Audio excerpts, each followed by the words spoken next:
ग्राम beat sarpanch सराड़ी जिला सलूम्बर सभी देशवासियों को स्वतंत्रता दिवस एवं रक्षाबंधन की हार्दिक बधाई एवं शुभकामनाएं। सभी इन पर्व पर वृक्षारोपण कर उनकी सुरक्षा की शपथ ले। जय हिंद, जय भारत, वंदे मातरम। नमस्कार दोस्तों, एक बार फिर से स्वागत है आपका राजस्थान दड़कन न्यूज़ में। आपके साथ मैं हूं विजय मेहरानिया। आज हम मौजूद है ब्यावर शहर के निकटतम ग्राम मीडिया सालासर बालाजी कॉलोनी, जहां अति वर्षा के कारण, अधिक वर्षा होने के कारण चारों तरफ पानी का जमावड़ा हो चुका है। आने जाने में काफ़ी लोगों को कठिनाई व समस्या का सामना करना पड़ रहा है। जैसे कि आप मेरे आसपास जैसे पीछे देख पा रहे हैं, कैमरामैन थोड़ा उधर घुमाइए। इस प्रकार से आप मेरे पीछे देख पा रहे हैं कि घरों के चारों तरफ, घरों के सामने पूरा जलमग्न, पूरा क्षेत्र जलमग्न हो रखा है। तो आइए इसी विषय की चर्चा लेकर हम बात करना चाहेंगे यहाँ के क्षेत्र निवासी पंकज जी वर्मा से, जो हमें अपनी समस्या से अवगत कराएंगे, जिस प्रकार से ये इनको घर से निकलने में दिक्कत हो पा रही है। नमस्कार सर। नमस्ते सर। सर, जिस प्रकार से देखा जा रहा है कि घरों के सामने पानी भरा हुआ है, आवागमन में काफ़ी दिक्कतों का सामना करना पड़ रहा है, सर क्या कहना है इस बारे में? सर, ये जो आप देख रहे हैं, ये पीछे मेरा घर है। मेरे घर के मतलब जैसे ही गेट से निकलते ही कम से कम 2 फीट तक तो घर के बाहर पानी भरा हुआ है, और आइट साइड पूरा 1.5 से 2 फीट पानी, मतलब ये पूरा इस क्षेत्र में भरा हुआ है। मतलब घर से निकलने में, मेरे बच्चे स्कूल जाते हैं, उनको मतलब घुटनों से भी ऊपर तक पानी है। ये 2 फीट है तो बच्चे तो निकल ही नहीं पा रहे हैं। अब मैं एकमात्र मेरी मोटरसाइकिल, जो मेरा साधन है, उस पर मैं बच्चों को बिठाता हूँ और इस पानी में मोटरसाइकिल चलाता हुआ और लेकर जाता हूँ और फिर बच्चों को स्कूल छोड़कर आता हूँ। मेरी माताजी हैं, उनके दोनों पाँव के घुटनों का ऑपरेशन हुआ है, मेजर ऑपरेशन था, तो दोनों पाँव का है। वो वॉकर से मेरी माताजी चलती हैं, तो उनका तो निकलना असंभव है। उनके लिए तो एक तरह से लॉकडाउन है। 75 साल के मेरे पिताजी हैं, वो भी घर से बाहर निकल नहीं पा रहे हैं। आज 5-7 दिन हो गए, वो घर के अंदर ही एक तरह से पैक हैं। अब इस समस्या को लेके मैंने इसका एक वीडियो बनाकर और हमारे माननीय तहसीलदार महोदय जी को मैंने सेंड किया था।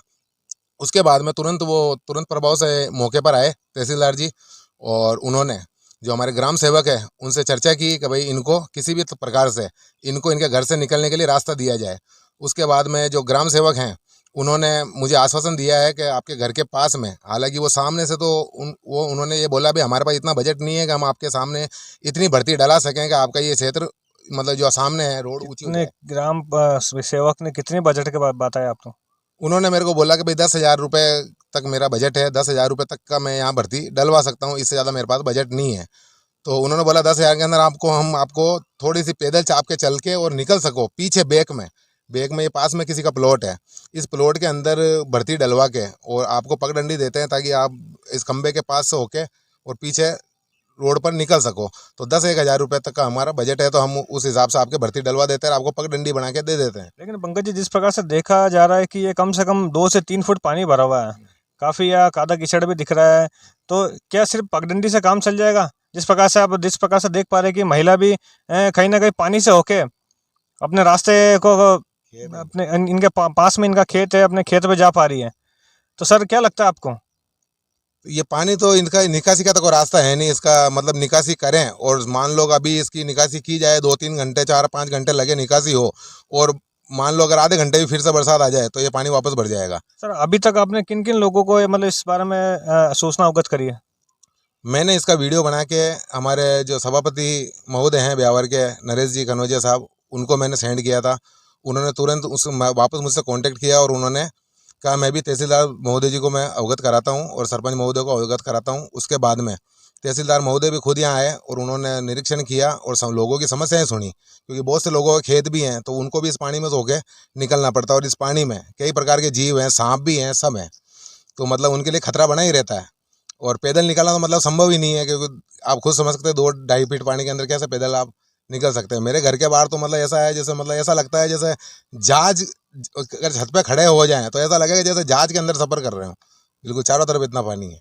सर, आप हमारे चैनल के माध्यम से क्या संदेश देना चाहेंगे और क्या कहना चाहेंगे?